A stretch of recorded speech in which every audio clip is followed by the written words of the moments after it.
இட்லி எப்பா இட்லி போட்ட ஏசமான எவ்வளவு பெரிய பூகம் வந்தாலும் சரிடா நீ ஒரு ஆள் எஸ்கேப் ஆயிருப்பா. வெல்கம் டு ஐரக்ஷன் சேனல். எங்களோட வீடியோஸ் உங்களுக்கு பிடிச்சிருந்ததுன்னா லைக் பண்ணுங்க, கமெண்ட் பண்ணுங்க, ஷேர் பண்ணுங்க, மறக்காம சப்ஸ்கிரைப் பண்ணுங்க. ஓகே, இப்போ என்ன வீடியோ பார்க்கணும்னா ராகேஷ் அஞ்சனி அவங்க சேனல் தான் பார்க்க போகிறோம். ரீசெண்டாக போட்டு வீடியோ தான் பார்க்க போகிறோம். பார்க்கலாமா? என்னது விஷாலுக்கு கல்யாணமா?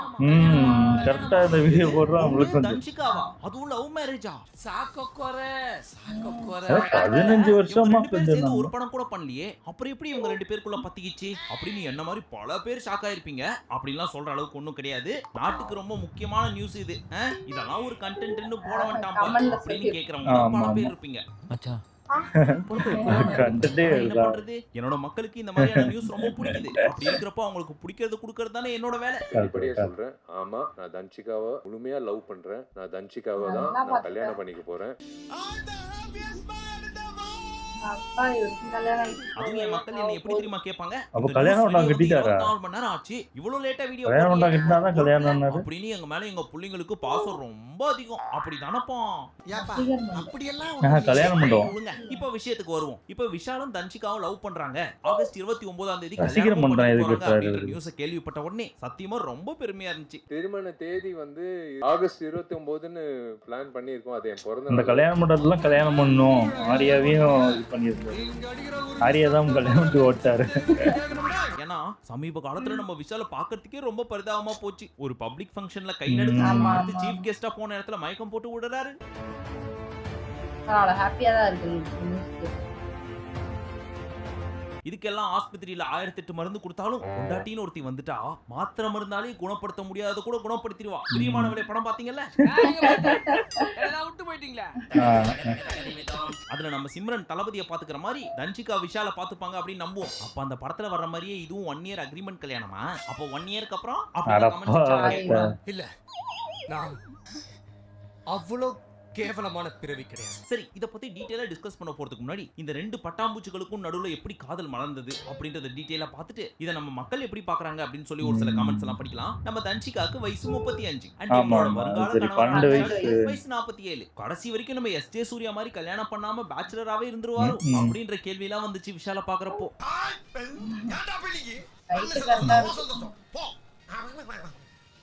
ஆனா பொசுக்குன்னு ஒரு படத்தோட ட்ரெய்லர் லான்ச் அப்போ நாங்க ரெண்டு பேரும் லவ் பண்றோம், 29ஆம் தேதி ஆகஸ்ட் மாசம் கல்யாணம், அதுவும் என் பர்த்டே அன்னைக்கே அப்படின்னு அதிகாரப்பூர்வமா அறிவிச்சிருக்காங்க. இந்த யோகிடா ஃபங்க்ஷனை பயன்படுத்திக்கிட்டு இருக்கே என்னோட சோல்மேட் நான் தன்ஷிகாவை தான் நான் கல்யாணம் பண்ணிக்க போறேன்.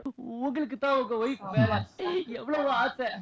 உங்கள மாதிரி ஒரு புருஷன் கிடைக்கிறதுக்கு கொடுத்து வச்சிருக்கேன். அதெல்லாம் சரி, லவ் ஸ்டோரி சொல்றேன்னு தானே ஆரம்பிச்சேன். அதை சொல்லாம வளவலன்னு பேசிட்டே இருக்கியே, எப்படி ஆரம்பிச்சது அதை சொல்லு அப்படின்னு கேக்குறீங்களா? அது அவங்க ரெண்டு பேரும் சொல்லியிருந்தா தானே நமக்கு தெரியும். சிம்பிளா நாங்க ரெண்டு பேரும் 15 வருஷமா ஃப்ரெண்ட்ஸ். சமீபத்துல நாங்க திடீர்னு பத்திக்கிச்சு. இல்ல பத்திக்கிச்சுன்னு கூட சொல்லல, வேற என்னவோ சொன்னாங்களே.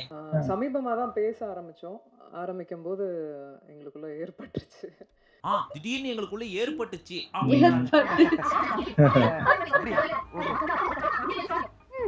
கடைசில போனா போதும்னு ஒத்துக்கிட்டேன். அது சரிமா, அது எப்படி ஏற்பட்டுச்சு அத சொன்னீங்கன்னா கொஞ்சம் தெளிவா சொல்லுவோம்ல எங்க மக்களுக்கு அப்படின்னு கேட்டா, இது வரைக்கும் எங்க வீட்டுக்கு எந்த ஹீரோஸும் வந்ததே கிடையாது. ஒரு நாள் ஒரு பிரச்சனை, அப்போ விஷால் தான் அந்த பிரச்சனையை தீர்த்து வச்சாரு. அவ்வளவு நல்ல மனிதர் அப்படின்னு சொல்லிட்டு எங்களுக்குள்ள காதல் ஆயிடுச்சுன்னு முடிச்சிட்டாங்க. எனக்கு தெரிஞ்சு எந்த ஹீரோஸ் வீட்டுக்குலாம் வந்தது இல்ல. ஒரு பிரச்சனை நடக்கும்போது கூட he came to the house. the gesture எனக்கு ரொம்ப ரொம்ப பிடிச்சது. அவ்வளவு நல்லவரா?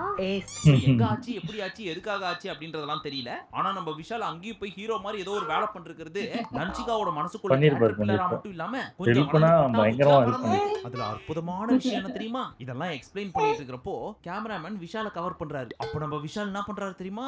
வெக்கப்படுறாரு.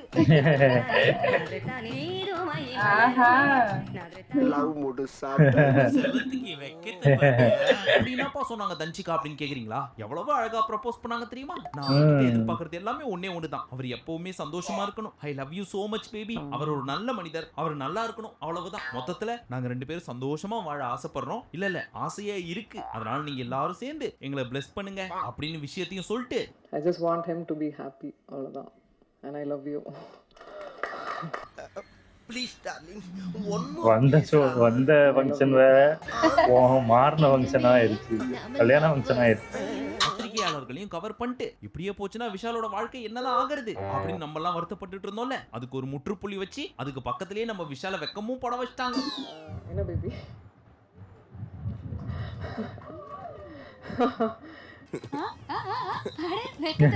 அதெல்லாம் சரிப்பா, நம்ம விஷால் என்ன சொன்னாரு அத சொல்லு அப்படின்னு கேக்குறீங்களா? அவரு அதுக்கு மேல தன்சிகாவாவது 5 நிமிஷம் 10 நிமிஷம் தான் பேசினாங்க. அவர் 20 நிமிஷத்துக்கு தன்சிகாவை எனக்கு அவ்வளவு பிடிக்கும், தன்சிகா சிரிச்சுக்கிட்டே இருக்கணும், தன்சிகாவை தான் நான் லவ் பண்றேன், பார்க்கல இந்த வீடியோ. பண்ணிக்க போறேன். நிறைய பேர் நீங்க கேட்டீங்கல்ல தன்சிகா கல்யாணத்துக்கு அப்புறம் படம் நடிப்பாங்களா அப்படின்னு சொல்லி. சாமி சத்தியமா சொல்றேன், தன்சிகா படம் நடிப்பா. அவங்க ஒரு ஆர்டிஸ்டுங்க, நல்ல நடிகை. அவங்க நடிக்கணும், அந்த படம் எல்லாம் மென்மேலும் நல்லா ஓடணும். அதுக்கு நான் எப்பவும் ஆதரவு கொடுப்பேன். இப்படி ஒரு நல்லவங்கிட்ட வந்து இன்னொரு விஷயம், நாங்க 2 பேரும் வடிவேல் கோவை சரளா மாதிரி சண்டைலாம் போட்டுக்க மாட்டோம். நல்ல ஒரு கணவன் மனைவியா இருப்போம். கண்டிப்பா வந்து நாங்க வடிவேல் சரளாமா மாதிரி கப்பலா இருக்க மாட்டோம். ஏன்னா இந்த சண்டை காட்சிகள் பார்க்கும்போது நான் கொஞ்சம் சூதானமா இருக்கணும்னு நான் முடிவு பண்ணிட்டேன். இதெல்லாம் ஏன் தெரியுமா உங்கள்ட்ட நான் சொல்றேன்? இந்த மீட்டுக்கு வந்திருக்கீங்களே மீடியா, நீங்க எல்லாம் தான் எனக்கு குடும்பம். உங்க எல்லாரையும் நான் கல்யாணத்துக்கு கூப்பிடுவேன். நீங்க வந்து எங்க 2 பேரையும் ஆசீர்வதிக்கணும். அதுக்கேத்த மாதிரி நான் தன்சிகாவை ரொம்ப நல்லா பாத்துப்பேன். அண்ட் இன்னொரு விஷயம் சொல்லட்டுமா? எங்க 2 பேருக்கும் கல்யாணம் எல்லாம் முடிஞ்சு நாங்க 2 பேரும் ஒரே வீட்ல இருப்போம்ல, அந்த வீட்டுக்கு செக்யூரிட்டியே போட மாட்டேன். ஏன் சொல்லுங்க? ஏன்னா நாங்க 2 பேருமே ஆக்ஷன் ஹீரோஸ் அண்ட் ஹீரோயின்ஸ். அப்படி இருக்கிறப்ப எங்க வீட்டுக்கு யாராவது திருட வந்தா என்ன தெரியுமா? வீட்டுல ஒரு ஆக்ஷன் ஹீரோயின் இருக்கிறது வந்து ஞாபகம் வச்சுக்கோங்க. எங்க வீட்டுக்கு வந்து செக்யூரிட்டியே தேவையில்ல, நாங்க 2 பேரும் தான் செக்யூரிட்டி. ஓஹோ, அப்படின்னு அந்த ட்ரெய்லர் லான்ச் ஃபங்க்ஷன்ல போய் இவங்க 2 பேரோட லவ் மலைய புழிஞ்சு நம்ம எல்லாரும் எதுக்கு இங்க வந்தோம் அப்படிங்கிற மீடியா ஆட்களுக்கு கன்ஃபியூஸ் ஆகுற அளவுக்கு இவங்க 2 பேரும் மாறி மாறி லவ் பண்ணிக்கிட்டாங்க. அத பாக்குறப்போ எவ்வளவு பொறாமையா இருந்துச்சு தெரியுமா? தன்சிகா வந்து இந்த வந்துருச்சு பாத்தீங்களா? அத தாண்டி பெருமையா தான் இருந்துச்சு. மாறி மாறி லவ் பொழிஞ்சிக்கிறாங்களே, அதே மாதிரி கடைசி காலம் வரைக்கும் ஒன்னா இருக்கணும். ஏன்னா ஆரம்பத்துல இப்படிதான் நிறைய பேர் லவ் பண்ணிட்டு அழகழகான குழந்தைகளையும் பெத்துட்டு வேற ஆளே கிடைக்கலையா? அவங்களோட பாக்குறப்போ அட கடவுளே, ஆசாசியா லவ் பண்றாங்க, வாழ்ந்தா இவங்கள மாதிரி தான் வாழணும்ன்ற அளவுக்கு லவ் பண்றாங்க. அதுக்கேத்த மாதிரி இவங்களுக்கு அழகான குழந்தையும் பிறக்குது. பொசுக்குன்னு டிவோர்ஸ்னு சொல்லிட்டு பிரிஞ்சிடுறாங்க. அந்த குழந்தையோட வாழ்க்கையை யோசிச்சு பாக்குறீங்களா? அப்படின்னு ஃபேன்ஸா பாக்குறத தாண்டி அந்த குழந்தைகளை நினைச்சு தான் பட தோணுது. அதுக்காக சேர்ந்துதான் வாழணும் அப்படின்னு அவசியம் கிடையாது. பிடிக்கலன்னா பிரியறது சகஜம் தான். ஆனா இன்றைய காலத்தில் பெரும்பாலானோர் டிவோர்ஸ்னு வச்சா வருங்காலத்தை யோசிச்சு பார்த்தாலே பயமா இருக்குது. கல்யாணம்ன்றது பப்ளிக் ஹவுஸ் மாதிரி எப்படா உள்ள போந்தோணும், ஆனா உள்ள இருக்கவனுக்கு எப்படா உள்ள நமக்கு அடுத்து வர்ற ஜெனரேஷன்லாம் ரொம்ப உஷாருப்பா. இந்த ஜெனரேஷன் மாதிரி கல்யாணம் பண்ணி குழந்தை பெத்துக்கணும் அப்படின்றதெல்லாம் அவங்க லிஸ்ட்லயே இருக்காது. நோ மேரேஜ், நோ கிட்ஸ், நாங்க லிவிங்ல இருக்கோம் and we are best buddies அப்படின்னு நம்மள பார்த்து நக்கலா சிரிச்சிட்டு போனாலும் சந்தேகப்படுறதுக்கு இல்ல. வந்தியா கூட சுத்தினியா இப்படி தடவினியா அதோட நிறுத்திக்கோ, கல்யாணத்தை பத்தி எல்லாம் பேசாத. எது எப்படியோ விஷால் அண்ட் தன்சிகா 2 பேரும் ரொம்ப சந்தோஷமா, ஆரோக்கியமா, நிம்மதியா, அழகான வாழ்க்கையை வாழ எல்லாம் வல்ல இறைவனை பிரார்த்தனை செய்து கொள்வோம். தனிப்பட்ட முறையில நீங்க வந்து என்ன வாழ்த்துக்கள்னு சொல்றதை விட உங்க எல்லாரையும் இப்படி பார்க்கும்போது இதோ இங்கிட்டு பாருங்க, இந்த சிரிப்பு, இதை விட என்ன வேணும்?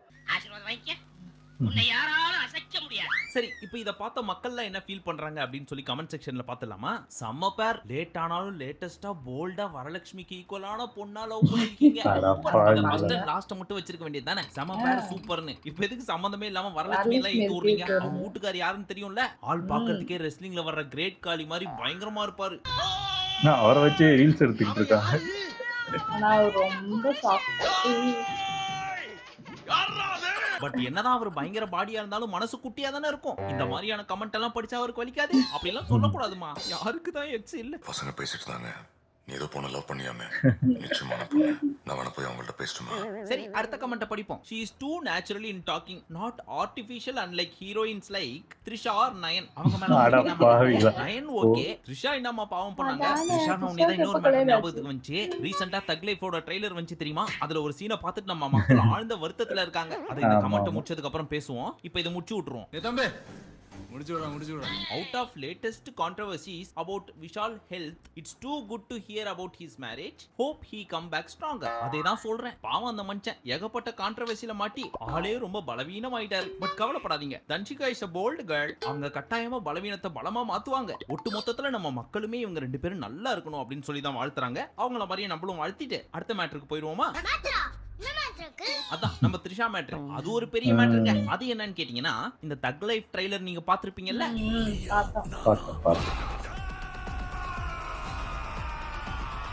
எல்லாரும் சண்டை போட்டதே மறந்துட்டாங்க. நாயகன் பின்னாடி நினைச்ச மாதிரி ஒரு உமா கொடுப்பார் தெரியுமா?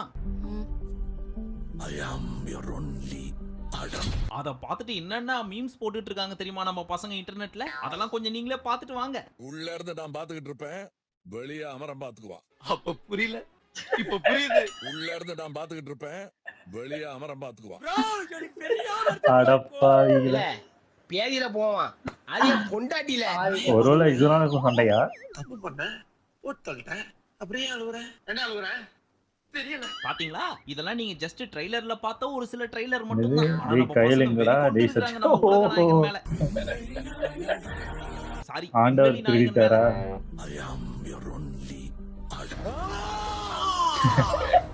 அது எப்படி சிம்புக்கு தானே த்ரிஷா ஜோடியா இருக்கணும், இவர் எப்படி இப்படி பண்ணாரு, ஆண்டவர் இப்படி பண்ணுவாருன்னு நினைக்கவே இல்ல அப்படின்னு கதறிட்டு இருக்காங்க.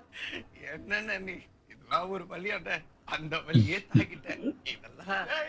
ஏன்பா அதை நீங்க யார்கிட்ட கேட்கணும்? த்ரிஷாட்ட எல்லாம் கேட்கணும், எதுக்குமா நீ இதுக்கு ஒத்துக்கிட்ட அப்படின்னு. இல்ல மணிரத்னம் கிட்ட போய் கேட்டிருக்கணும், ஐயா எதுக்காக அந்த பாடியை இந்த லேடியோட சேர்த்து விட்டீங்க அப்படின்னு. அப்படி இல்லையா எஸ்டிஆர் கிட்ட கேட்கணும், ஒன்ஸ் அப்பான டைம் நீ எப்பேற்பட்ட ஆள்ன, இப்படி எல்லாம் நடக்க நீ விட்டுருக்கலாமா அப்படின்னு அவர் கேட்கறத விட்டு எங்க ஆண்டவரை போட்டு அடிச்சா அவர் பாவம் என்ன பண்ணுவாரு? டேய் தகப்பா, இது நியாயமா? உனக்கு அடுக்குமாடா? இந்த ஒண்ணுதான் பாக்குறதுக்கு கஷ்டமா இருந்தது. நாங்கெல்லாம் 10 வயசா இருக்கும் போதே பத்மினியை பிக்கப் பண்ணவங்க. அப்புறம் ஏன்டா கண்ணு கலங்குது?